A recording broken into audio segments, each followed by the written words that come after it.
Olá, bom dia a todos.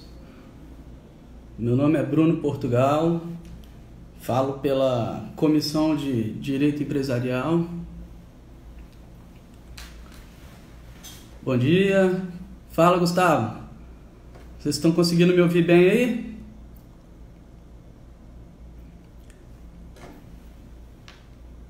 Vê se vocês estão conseguindo me ouvir.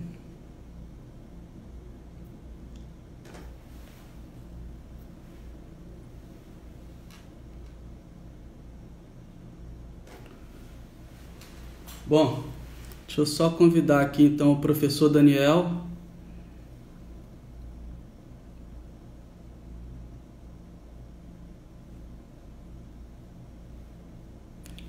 Na verdade, vamos aguardar o professor Daniel entrar. Já adiantando, isso é mais uma manhã com o projeto da ESA, bate-papo na ESA com as comissões. Nós, da Comissão de Direito Empresarial, tivemos reservado então esta manhã de sexta, dia 15, e vamos debater um assunto de interesse, né, bem relevante, atual. O professor Daniel entrou aqui agora, deixa eu convidá-lo.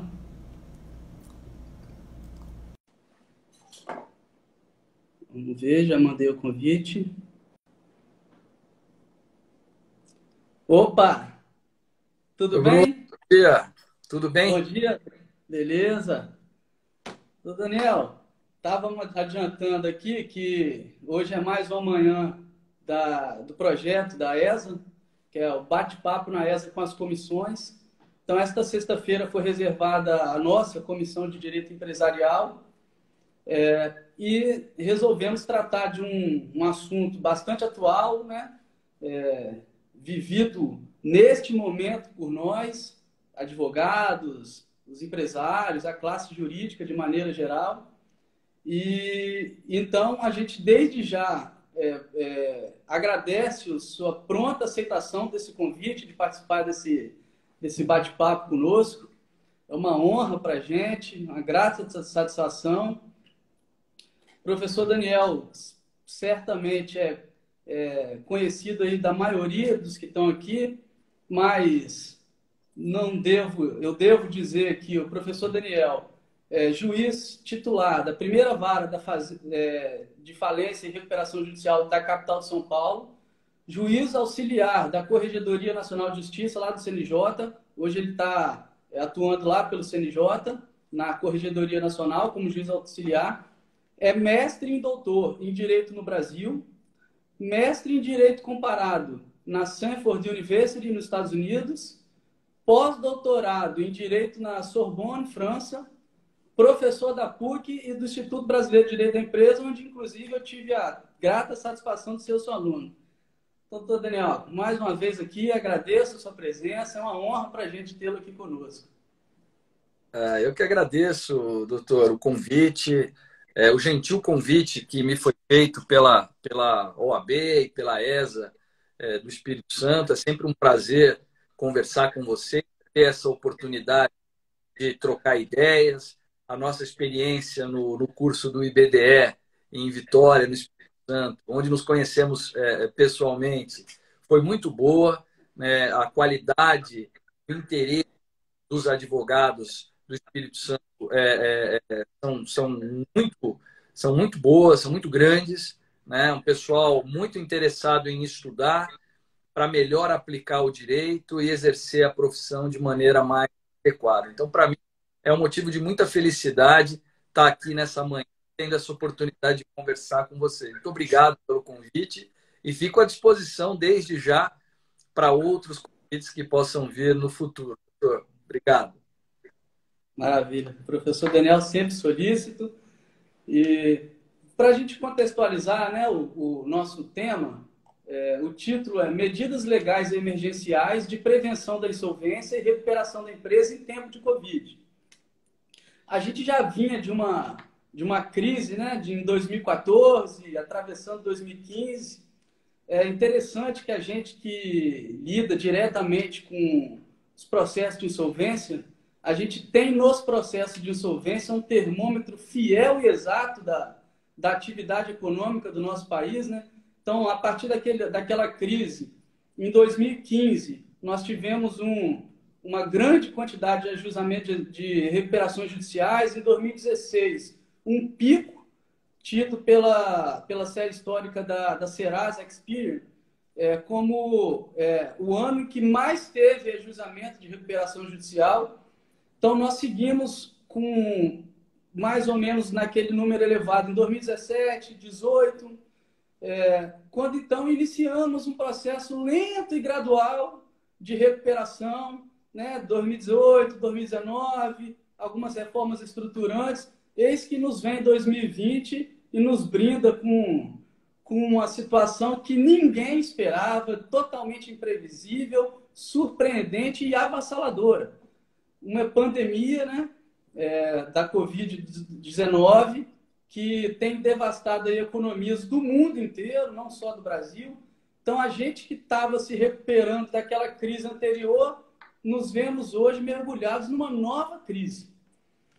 E, diante deste momento, dessa crise atual, os atores que estão envolvidos, os empresários, consequentemente os seus advogados, o judiciário, se viu diante de uma série de questões, muitas delas sem precedentes, né? Medidas como distanciamento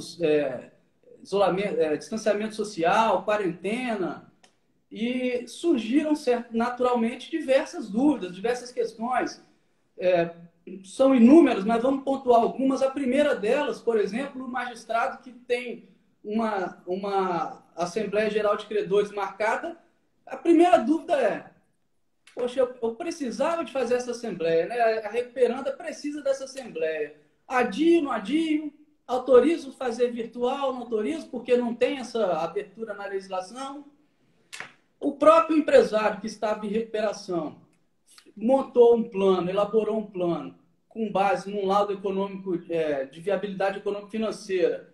Num outro contexto, se vê impossibilitado de cumprir aquele plano, né, que foi elaborado num outro contexto, sabendo que nos 2 anos, se não cumprir, convola-se em falência sua recuperação, como é que ele fica diante desse cenário?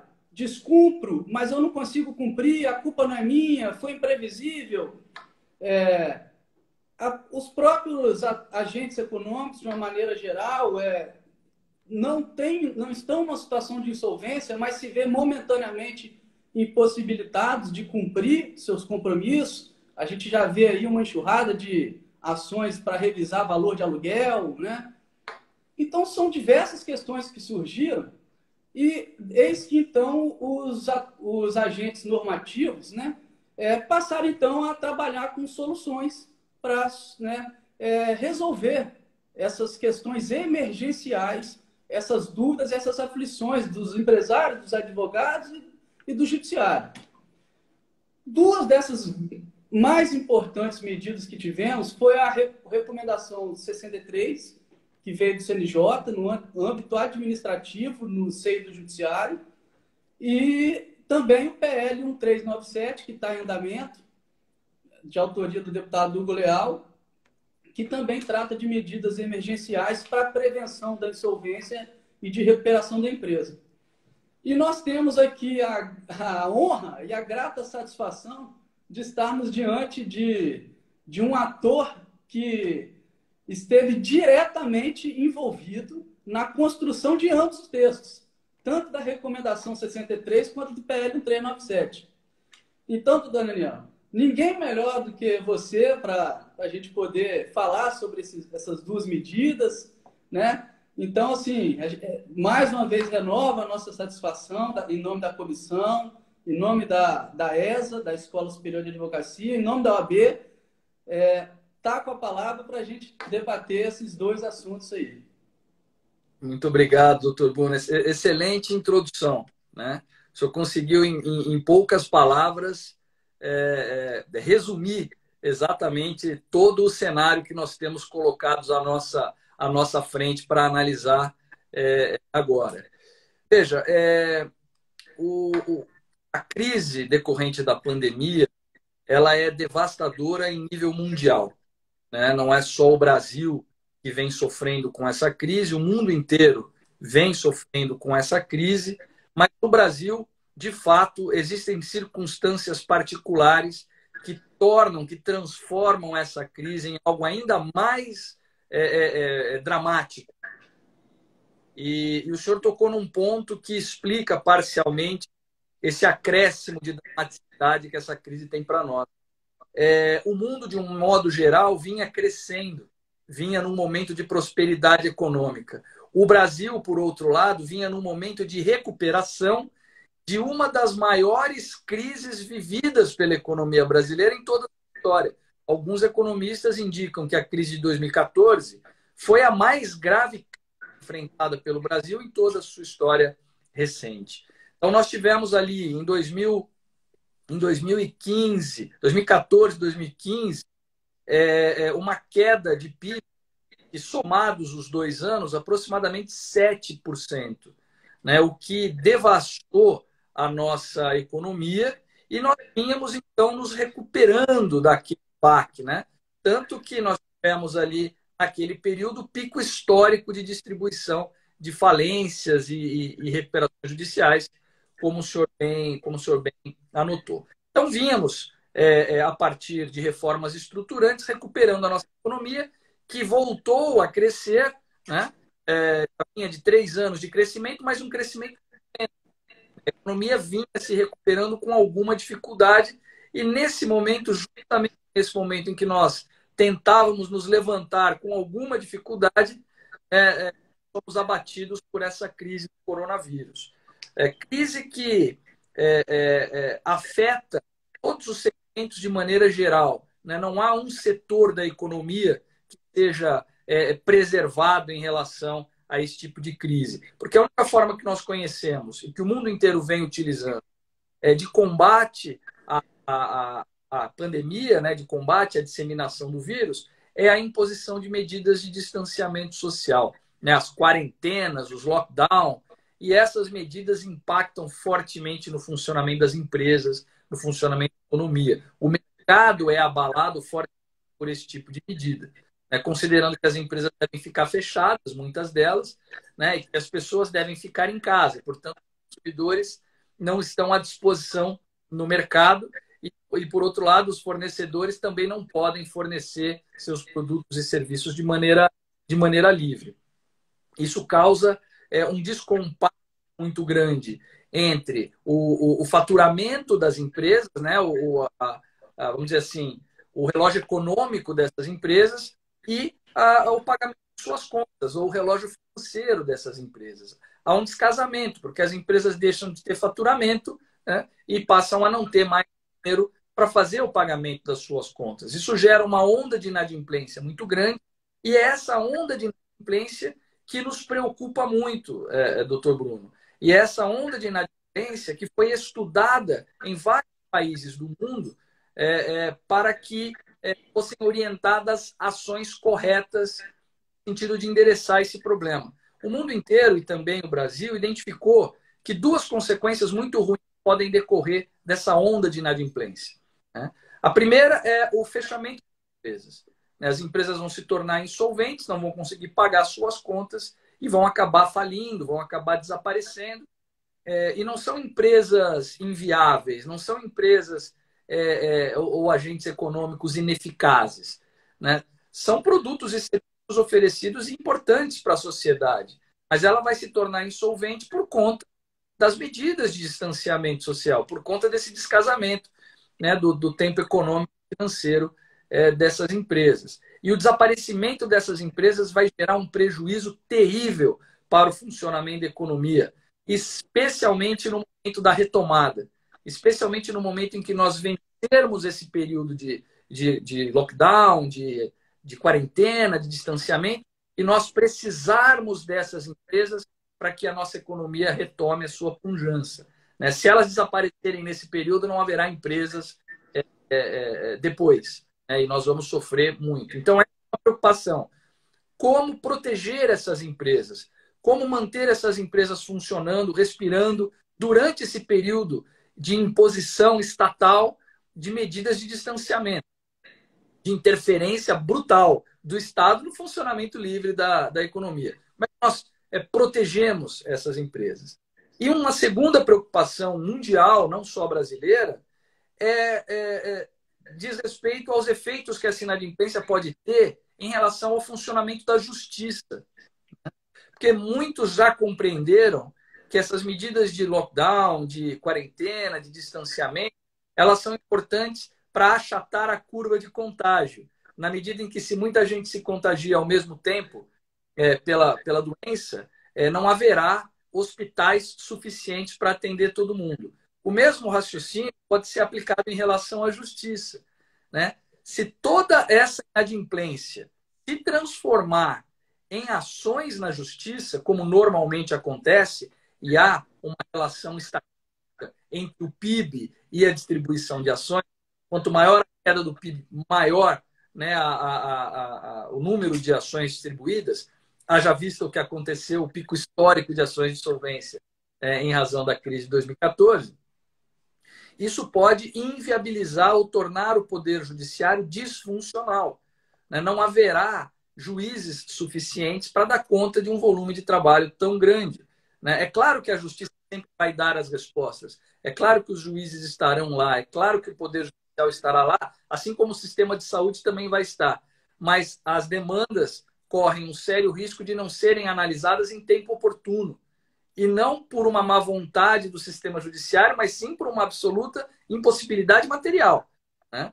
Os juízes, eles têm uma capacidade de trabalho, né? Eu consigo analisar, sei lá, 40 processos num dia, mas se me chegam 5 mil processos de uma vez só num dia, eu não vou conseguir analisar todos. No dia seguinte me chegam mais 5 mil, e no outro dia mais 5 mil. É evidente que, em algum momento, esses processos vão ficar sem a atenção necessária por absoluta impossibilidade, né?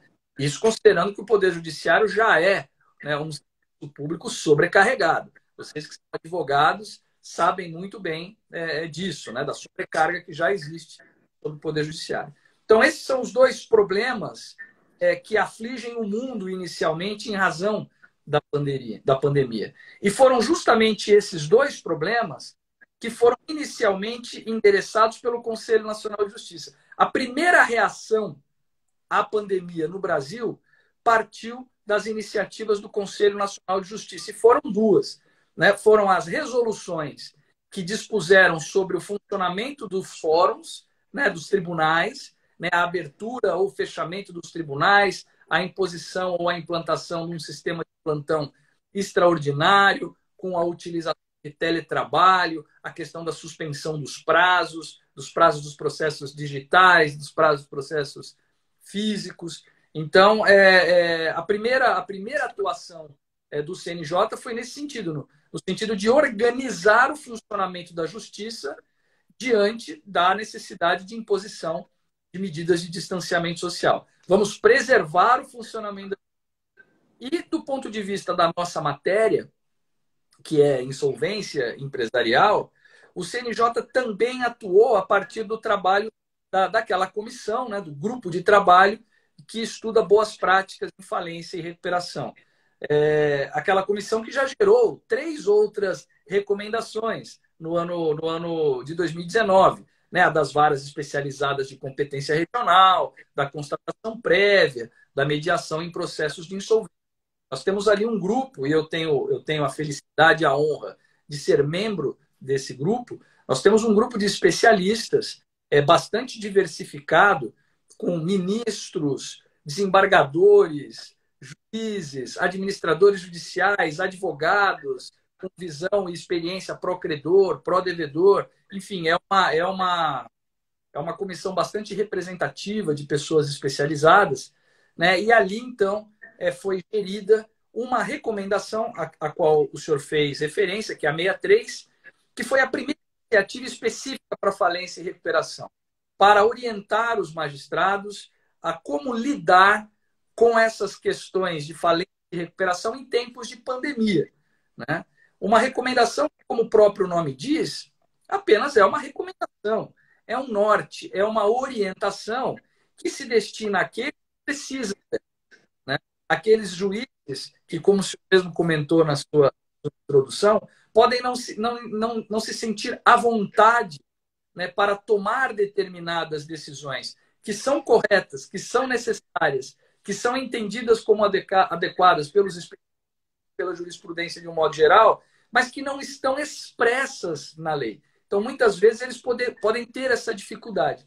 Então, a recomendação apenas compartilha com os juízes do Brasil inteiro de posicionamentos e entendimentos que já são aplicados pelos juízes especializados, pelos tribunais especializados na área. E foi uma iniciativa, de fato, excelente, que vem sendo amplamente utilizada. São centenas de decisões judiciais proferidas com base nessas orientações e sempre com resultados muito bons. Hoje mesmo, eu tive conhecimento de uma decisão, me parece que foi de ontem, ou muito recente, do Superior Tribunal de Justiça, também aplicando a recomendação 63. Eu acho que já é a terceira decisão do STJ aplicando, né, a recomendação 63. Juízes do Brasil inteiro ficaram muito satisfeitos em ter este apoio, na medida em que passam a ver o CNJ não apenas como um órgão de fiscalização e punição, mas como um órgão de auxílio, né, um órgão de apoio, né, aos juízes no exercício da função jurisdicional. Evidente. Professor Dona, só fazer uma parte, inclusive o juiz aqui da vara especializada da capital tem aplicado ela. Não, que para bom. admitir aditivos de plano e suspensão de assembleia. O senhor mesmo disse, muitas questões que são do dia a dia de um juiz especializado podem escapar à percepção daqueles colegas que não têm tanta frequência de estudo nessa matéria. Eu, se pela primeira vez ou pela segunda vez fosse ler a Lei 11.101, poderia ficar em dúvida sobre a possibilidade de apresentação de novo plano, né? Porque não existe essa possibilidade na lei. A lei diz que o credor teria a oportunidade, o devedor, melhor dizendo, teria a oportunidade de apresentar um novo plano caso tivesse dificuldade para cumprir o plano originalmente aprovado em Assembleia Geral. E essa é uma prática absolutamente comum, mesmo antes dos períodos de pandemia, em razão da função social da empresa, em razão de todos os interesses que gravitam em torno de um processo de recuperação judicial. A esmagadora maioria dos juristas, dos juízes, dos tribunais, entende que há, sim, razoabilidade em oferecer a oportunidade de uma nova negociação ao invés de convolar em falência. Então, esse é um ponto, né? A recomendação ela traz à luz esse tipo de possibilidade, sem impor ao juiz nenhum tipo de conduta. O juiz é absolutamente livre para julgar de acordo com a sua convicção e com a prova dos autos, como sempre foi, né? A recomendação apenas democratiza esse conhecimento e chama a atenção para algumas possibilidades, dando ao juiz um cardápio maior de opções, né? Sem contar que é um carimbo de boa prática, né? Dizer, olha, juiz, se você se sentir à vontade de decidir desse jeito, o grupo de juristas super qualificado entende que isso é uma boa prática, que é possível ser feito, né? E esses entendimentos foram acolhidos pelo plenário do Conselho Nacional de Justiça, né? Composto por ministros do STJ, do STF, advogados, membros do Ministério Público, ou seja, um conselho, membros da sociedade civil, né, do Senado, da Câmara, ou seja, é algo bastante representativo. Então, essa foi a primeira iniciativa, né, a do CNJ, seja regulando o funcionamento dos tribunais, os prazos processuais, seja na área de falência com a recomendação 63. Mas, paralelamente a essas iniciativas, doutor Bruno, tem também o PL 1397, a que o senhor fez referência, que foi a primeira iniciativa legislativa, né, para tentar endereçar esses problemas, na esteira do que vários países do mundo já têm feito, né? É importante a gente observar logo de início que a resposta a essa primeira pergunta, devemos agir ou não, parece ser muito clara quando nós observamos o que foi feito nos outros países. Não agir é a pior opção. Né? Todos os países, a grande maioria dos países, está editando normas especiais para regular este período de pandemia. Porque o nosso direito, muito embora estabeleça mecanismos para você lidar com força maior, para você lidar com caso fortuito, para você lidar com revisão de contratos, nós temos mecanismos no nosso direito. Mas são mecanismos de aplicação excepcional, porque o nosso direito parte do pressuposto de que o mercado funciona de maneira adequada e que a vontade das partes é expressa de maneira adequada e somente excepcionalmente haveria a possibilidade de uma intervenção judicial, de uma revisão de um contrato, do surgimento de uma força maior, o caso fortuito. Isso não aparece toda hora. Só que numa situação de calamidade pública, aquilo que era a exceção se torna a regra. Né? E imagine de que 10 contratos, um poderia alegar força maior. Agora é o contrário, de 10 contratos, 9 vão alegar força maior. Então, como é que nós vamos lidar com isso? Né? Como é que nós vamos poder lidar com uma judicialização excessiva e com o funcionamento das empresas diante dessa onda terrível de inadimplência, que não vai ser a exceção, passará a ser a regra. Então, o mundo inteiro editou leis nesse sentido. Portanto, estamos no caminho certo ao editar uma lei. Agora, a segunda questão que se coloca é: vamos editar uma lei em que sentido? Né? Para fazer o quê? Qual seria o objetivo dessa lei? E, de novo, quando a gente olha para o que foi feito em diversos países do mundo, nós percebemos que a maioria editou leis para tentar neutralizar os efeitos negativos da inadimplência, no funcionamento das empresas e no funcionamento da justiça. E de que forma? Criando um espaço de negociação pré-processual, pré-justiça, antes do ajuizamento de ações na justiça. Então, foi isso que diversos países fizeram, seja através de suspensão de atos processuais, seja através da criação de moratórias. Muitos países utilizaram moratória. Países importantes, como a maior economia da Europa, a Alemanha, né? Como um dos maiores hubs financeiros mundiais, Singapura.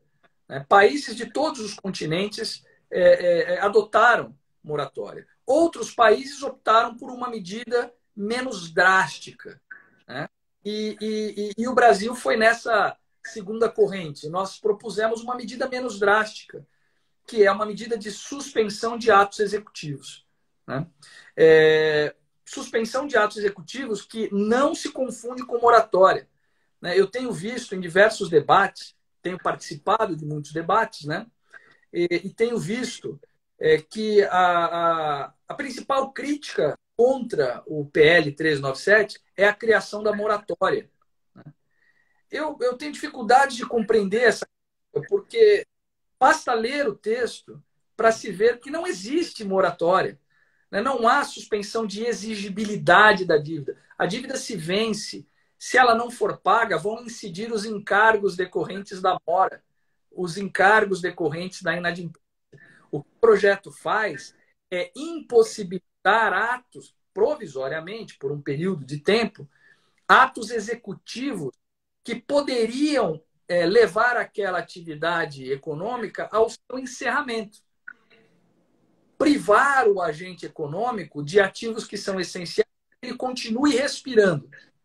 E, ao mesmo tempo em que se garante que ele continue respirando, preservando-se o direito do credor, o crédito e todas as incidências decorrentes dessa inadimplência, abrindo, portanto, um espaço para negociação, para que credores e devedores encontrem uma solução de mercado para aquela dívida, para aquela situação. Isso já está acontecendo. Dados da Fiesp demonstram que 50% das indústrias estão tendo que negociar com os seus devedores. Porque a inadimplência, doutor Bruno, ao contrário do que alguns sustentam, não decorre da lei.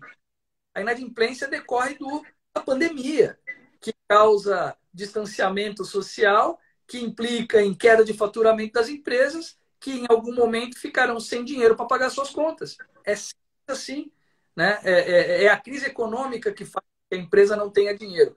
Haja ou não lei, a inadimplência vai existir. Tanto que ela está aí. Tanto que ela está aí. Né? Nós estamos vendo uma explosão da inadimplência. Nós estamos vendo as empresas implorando por ações governamentais de auxílio, de ajuda. Né? Então, não é a lei que causa a inadimplência. Ao contrário, a lei vai tratar a inadimplência de maneira a evitar que essa inadimplência seja o motivo do desaparecimento daquele agente econômico e, por outro lado, seja também o motivo da disfunção do Poder Judiciário.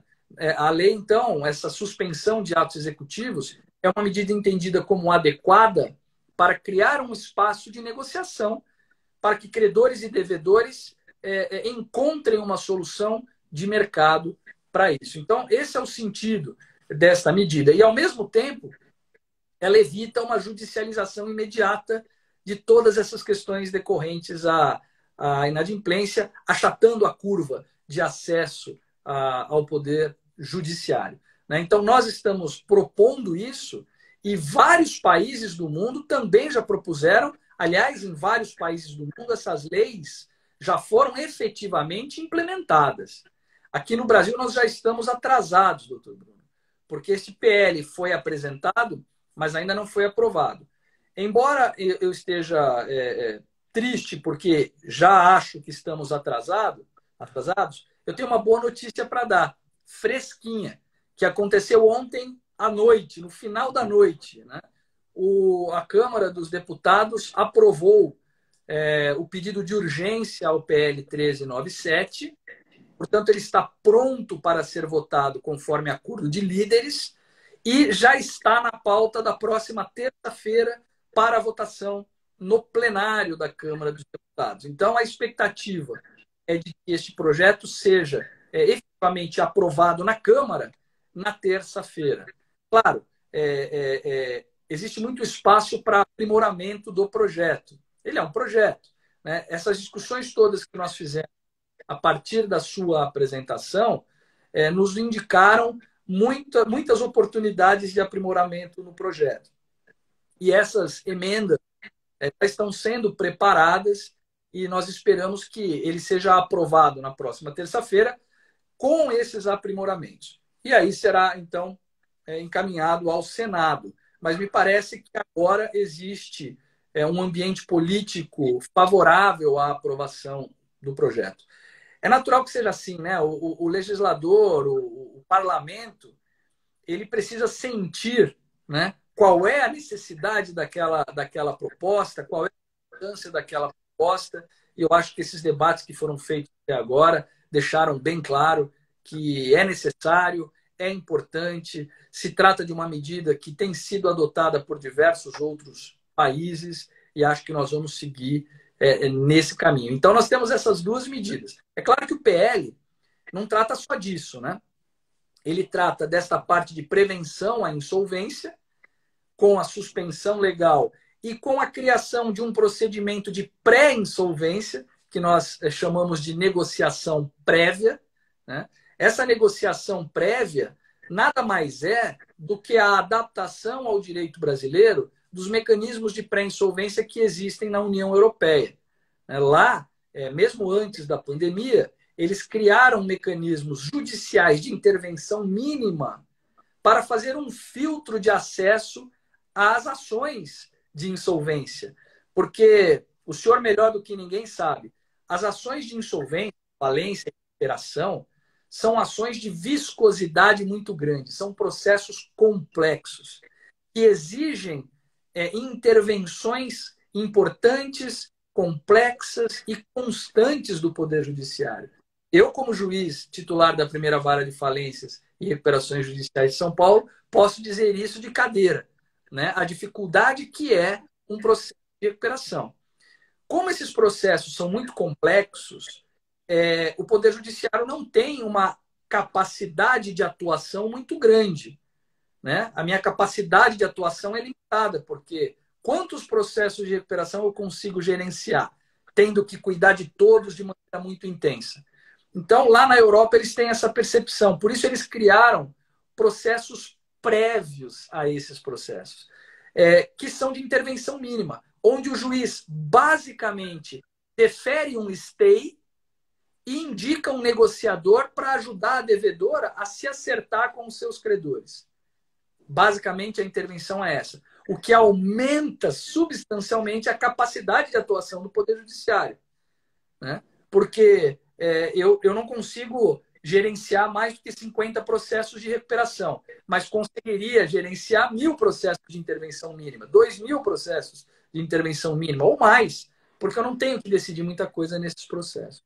Então, nós pegamos essa ideia e trouxemos para cá também, criando aí a negociação prévia, que é um processo com essa característica e que visa evitar o acesso abrupto dessas empresas de crise ao sistema de processos de insolvência, o que geraria um colapso, né? Tem um estudo da Álvares e Marçal, publicado na imprensa, no Estadão, que mostra isso, né? Eles fizeram uma comparação entre queda do PIB e ajuizamento de ações de insolvência, né? Eles dizem o seguinte: olha, se com a queda de 3,5%, né, lá em 2014, nós tivemos um pico histórico de distribuição, se nós tivermos uma queda de 5% do PIB, que é aproximadamente o que FMI, Banco Mundial e o próprio governo estão esperando, pelo menos nesse momento, porque isso vai mudando com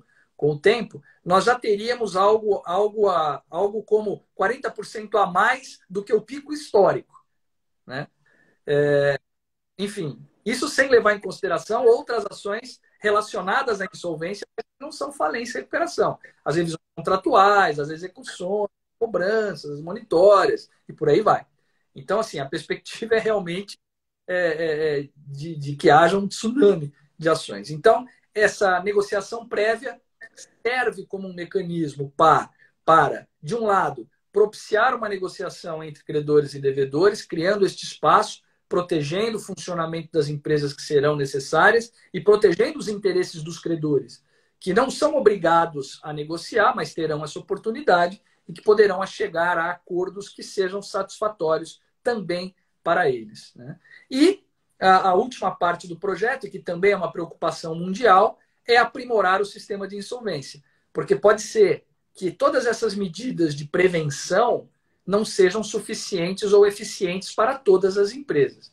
Então, vamos aprimorar o sistema de insolvência empresarial. O que foi feito 75% dos países estudados fizeram isso, né? Facilitaram o acesso para as modalidades de recuperação judicial, extrajudicial, e flexibilizaram regras para as empresas que já estavam em recuperação. Como, por exemplo, essa da apresentação do plano, né? Como, por exemplo, a realização de AGC virtual, né? Que são providências que podem ser adotadas com base na jurisprudência, né? E a recomendação 63 deixa isso muito claro, mas que seria muito melhor se fossem reguladas por lei para dar uma segurança maior. E é isso que o projeto faz. Melhora o acesso, facilita o acesso das empresas à recuperação e falência e, da mesma forma, flexibiliza regras. E tudo isso partindo de premissas muito claras, doutor Bruno, né? O objetivo dessa lei, como eu disse lá no começo, é manter as empresas em funcionamento. Essa é uma premissa. Elas não podem desaparecer em razão da inadimplência decorrente de uma calamidade pública. Dizer que elas têm que desaparecer porque elas são inadimplentes e que o mercado tem que funcionar de maneira livre é fechar os olhos para a realidade. O mercado não está funcionando de maneira livre, porque já existe uma ordem governamental de fechamento das empresas, de recolhimento das pessoas em casa. Como é que pode você partir de uma lógica de funcionamento normal de mercado diante de uma situação dessa? É evidente que se isso não for feito, empresas boas vão quebrar. Aliás, todas as empresas boas. E não vão quebrar porque já eram inadimplentes. Vão quebrar porque se tornarão inadimplentes em razão dessa interferência do poder público. E deve ser, portanto, neutralizada. Então, a proposta é essa. Né? A premissa básica é essa. Agora, de que maneira nós vamos fazer isso? Através desses mecanismos que tentam equilibrar também os interesses dos credores e o mercado de financiamento, e por aí vai. Né? Não são medidas tão disruptivas que possam transformar a economia brasileira num pária mundial. Ao contrário, nós estamos indo na mesma linha de países europeus, de países asiáticos, de grandes economias.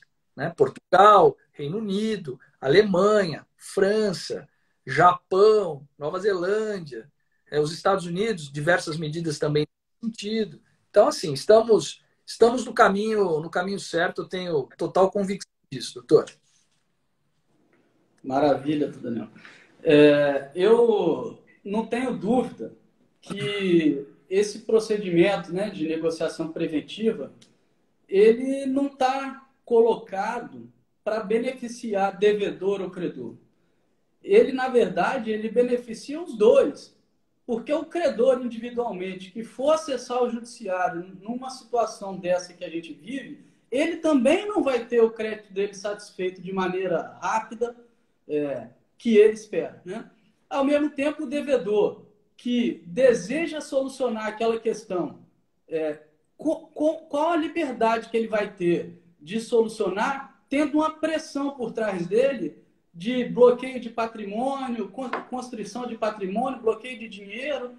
Então, acho que é um ambiente muito propício realmente para que, numa situação como esta, a gente consiga colocar os dois frente a frente. Muitas vezes falta de diálogo mesmo, e que vai beneficiar os dois, eu não tenho dúvida. Fora o interesse público, que realmente tem que prevalecer sobre o individual de cada credor. Né? Então, assim, é importante realmente essa medida. Assim como você colocou, tem um sentimento de que estamos atrasados. Né? A gente já vê diversas ações sendo ajuizadas individualmente, né? Mas elas estão aí. Que bom que essa urgência foi aprovada ontem, né? Que bom que a gente vai ter agora a possibilidade de ter uma aprovação definitiva dessa lei, pelo menos na Câmara, para que ela siga, então, para o Senado. A urgência é premente. Eu costumo dizer que não adianta nada você ministrar remédio para paciente que já morreu. Né? O remédio ele só vai fazer efeito se o paciente ainda estiver vivo. Fazendo um paralelo com a nossa economia, não adianta nada a gente aplicar essas medidas depois que a economia já tiver entrado em colapso irreversível. E os números no Brasil indicam que cada vez é mais urgente a aplicação desses remédios. Vou trazer uns números aqui, só para quem está nos acompanhando ter uma ideia disso. Na última semana de março, e, portanto, no início, né, da aplicação das medidas de distanciamento, aproximadamente 10 dias, pouco mais do que isso, 89% das MEs e EPPs já apresentavam queda de faturamento.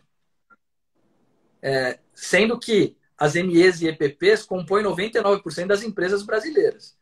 Então, para 89% de quase todas as empresas brasileiras, nós podemos dizer 89% das empresas no Brasil já apresentavam queda de faturamento. 84% já apresentavam, naquela época, queda de faturamento superior a 30%. Portanto, uma queda expressiva. E não só MEs e EPPs. Dados publicados pela Fiesp recentemente, agora em maio, também indicam isso. 92% das indústrias tiveram redução de, em média, 55% do faturamento. Essa é a expectativa do trimestre, abril, maio e junho. Queda de mais de metade do faturamento para 92% das indústrias. Ou seja, se nada for feito, o tempo corre contra os nossos bons interesses, vamos dizer assim. Quanto mais o tempo passa, maior é a dificuldade das indústrias e das empresas de maneira geral. Por que isso? Porque os números mostram também que MEs e EPPs têm um caixa médio de 12 dias, portanto, bastante curto. O dinheiro deles acabou já, né? Então, aquele dado de que 84% dessas empresas tiveram queda de faturamento de mais de 30% em março, se forem atualizados para maio, eu diria que 99,9% já tiveram uma queda de faturamento maior do que era e já se tornaram inadimplentes, né? E com a indústria também, porque a indústria tem um caixa médio de um mês. 63% das indústrias têm caixa de até um mês. Ou seja, já foi também. Nós já estamos há 2 meses, o que nos leva a crer que quase todas as indústrias também já estão ficando sem dinheiro diante da queda de faturamento, né? E do vencimento das suas contas. Elas não vão pagar as suas contas, né? As empresas não vão pagar as suas contas. E não é porque a lei diz que não é para pagar, é porque elas não têm dinheiro para pagar, né? Porque se a lei fosse suficiente para isso, eu até brinco com os meus amigos, eu digo, bastava colocar uma lei com um artigo só. As empresas terão que pagar, ponto. Ótimo. Então elas vão pagar? Evidente que não, porque não é a lei que faz com que elas paguem, é o dinheiro que faz com que elas paguem, né? Então nós estamos atrasados e isso é importante que saibamos, mas eu estou esperançoso diante do que vi ontem no Congresso Nacional.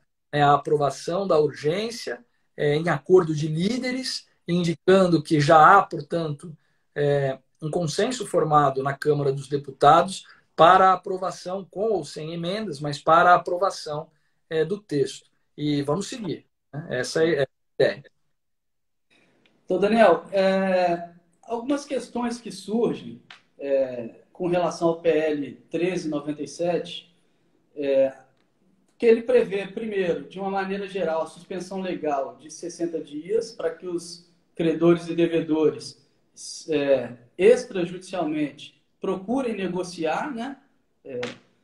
E uma vez não alcançado o êxito, né, ele tem, então, mais 60 dias para se valer do procedimento de negociação preventiva, um procedimento de jurisdição voluntária, que perante o judiciário eles vão poder fazer a negociação. É isso. Neste procedimento, ele é admitido para aqueles devedores que comprovarem que no último trimestre do exercício anterior, no trimestre equivalente do exercício anterior, ele tenha sofrido uma redução de 30% do seu faturamento. Qual foi o critério que foi utilizado para se chegar a esses 30%, considerando que, por exemplo, a meu ver, algumas empresas que possam ter sofrido uma redução de 15%, 20%, possam também precisar desse procedimento e, por conta desse critério, elas estarão preteridas? Veja, excelente pergunta, né? Alguns aspectos importantes aí devem ser destacados. O primeiro é que essa negociação preventiva, ela vem na sequência de um período de suspensão legal. Então, ela deve ser entendida nesse conjunto. Se não for possível, né, um acordo durante o período de suspensão legal, é possível um período adicional para tentar essa negociação de mais 60 dias. Segundo ponto, essas possibilidades, elas são restritas a empresas. Elas são aplicáveis a agentes econômicos de um modo geral. Então, todos aqueles que exercem atividade econômica em nome próprio, não como empregados, e que geram empregos, produtos, serviços, tributos, eles merecem esse tipo de ajuda, porque são eles que nós queremos manter respirando durante a pandemia. Então, se aplica, por exemplo, ao MEI, ao microempreendedor individual, né? Mesmo aqueles que não têm registro na junta comercial. Terceiro, é que esse mecanismo adicional de negociação, ele não é automático. É necessário que o sujeito seja considerado agente econômico e é necessário que ele comprove que foi impactado de maneira importante pela crise, que nós colocamos aqui uma queda de faturamento 30% ou mais, né, no último trimestre, comparado com o trimestre do exercício anterior. Bom, por que esta comparação de trimestres? Para evitar sazonalidades próprias de algumas atividades. Então, nós estamos comparando o trimestre anterior com esse trimestre, tentando neutralizar essas sazonalidades. Por que 30%? 30% nós chegamos a esse número observando os regulamentos e diretivas da União Europeia, onde nas discussões se entende lá 40%, né, que 40% seria o gatilho para iniciar esse tipo de negociação. Mas aqui no Brasil, com os dados já apresentados pela Febraban, pela Fiesp e principalmente pelo Sebrae, nós entendemos que, como 84% das empresas em final de março já tinham uma queda de faturamento superior a 30%, nós entendemos que esse seria um patamar razoável para fazer um filtro, vamos dizer assim, contra a utilização oportunista deste tipo de mecanismo. A ideia aí foi tentar evitar que agentes econômicos que não foram atingidos de maneira importante fizessem uso desse mecanismo em detrimento do interesse dos credores. Mas o senhor tem razão quando o senhor diz por que 30% e não 20%? Por que 30% e não 25% ou 29%? Sempre que nós estabelecermos um limite, haverá sempre um pouquinho acima e um pouquinho abaixo, independentemente do número que nós escolhermos. Então, e esse número depende do momento, doutor. Então, no começo de abril, quando nós propusemos o PL, 30% parecia razoável, né? Pode ser que agora, com a aprovação do PL, os números mostrem que 30% é muito, né? Que 10% seria razoável, ou que não deveria haver nenhum tipo de filtro, deveria ser permitido a todos. Enfim, essa é uma discussão que deverá ser feita, né, no Congresso Nacional. Mas os 30% surgiram desses raciocínios. E o objetivo é basicamente limitar o uso desse mecanismo adicional, porque a negociação preventiva ela vem na sequência de uma suspensão legal, e a suspensão legal é automática e para todos, independentemente da comprovação de qualquer prejuízo, né? Então, nós tentamos limitar o acesso a essa segunda chance, esse segundo mecanismo, para aqueles agentes econômicos que, de fato, foram impactados. Essa foi a ideia. Mas esse pode ser um espaço de aprimoramento, como eu digo, né? Existem oportunidades de aprimoramento do projeto. Pode ser que esta calibragem possa ser feita de maneira mais adequada. Excelente. São muitas as questões, isso aí daria uma live para um dia inteiro, mas eu acho que a gente ainda tem tempo de fazer uma questão que tem palpitado bastante discussão, algumas críticas. Semana passada eu vi um artigo da doutora Juliana Pomachar nesse sentido, dessa crítica, que é com relação à recuperação judicial, a permissão de que se faça um novo plano, né? Ela traz com ela uma autorização, porque, vamos lá, para a gente explicar para quem está nos ouvindo, a recuperação judicial, ela abrange só os créditos anteriores a ela. Aqueles posteriores estão fora. Mas com a possibilidade de apresentação de um novo plano, ele vai conseguir colocar naquele plano, para pagar nas condições que ele ofertar, credores que eram posteriores àquela recuperação judicial, que concederam crédito apostando que não entrariam na recuperação judicial. Como é que está sendo tratada essa crítica? Como é que você vê ela, se ela procede, se não procede? E como que isso tem sido tratado no texto atualmente? A crítica é muito bem colocada e procedente. A doutora Juliana, inclusive, é a nossa colega lá na comissão do CNJ. Ela compõe o grupo de trabalho de boas práticas do CNJ. A crítica é pertinente. A ideia de se permitir a inclusão dos créditos posteriores na renegociação do plano, ela tem por base o seguinte raciocínio.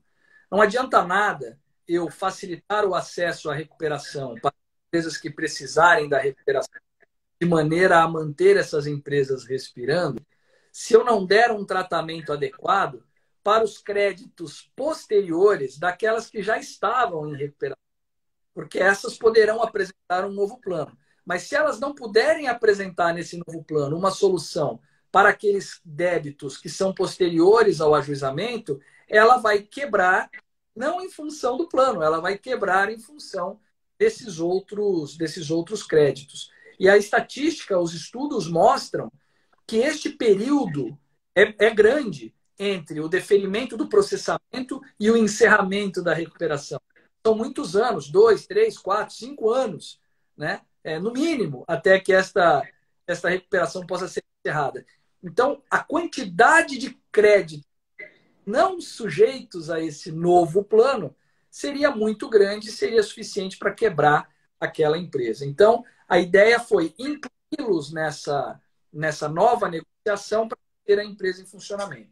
Mas, de fato, nas discussões que foram feitas posteriormente, ficou muito claro que nós devemos ter regras para esta inclusão, sob pena desta medida causar mais prejuízos que benefícios, diante da insegurança que ela pode trazer, né, para os credores de empresas em recuperação judicial. Nós queremos incentivar que os credores financiem a recuperação judicial. E uma medida dessa seria um desestímulo ao financiamento, porque o credor perde duas vezes, né? Olha, eu já emprestei dinheiro com a expectativa de que esse meu empréstimo ficasse fora, é o tal do DI, né? Ficasse fora, e agora vocês vão incluir num novo plano, então eu não empresto nunca mais para a empresa em recuperação. Então, nós, diante dessa que é procedente, apresentamos ao deputado Isnaldo Bulhões, que é o relator do projeto, o autor do projeto, o deputado Hugo Leal, o deputado Isnaldo Bulhões se tornou relator do processo na Câmara, nós apresentamos a ele algumas emendas feitas pela própria comissão que fez o texto, eu, Pedro Teixeira, Ivo Weisber, né, e Marcos Guimarães, nós apresentamos emendas. E uma das emendas diz respeito a esse tema, né? Regulando essa inclusão, criando exceções, protegendo aquele crédito que já era privilegiado ou protegido anteriormente na recuperação, não incluindo esse crédito, este novo plano, essa nova negociação. Maravilha. Eu acho que a gente dá tempo aqui para mais uma questão. Como eu disse, são muitas, né?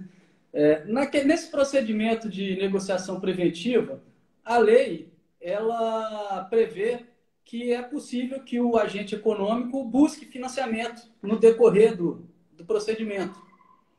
Me parece que, pela lógica de liberdade econômica e livre mercado, ele já poderia fazer isso independente de autorização legal.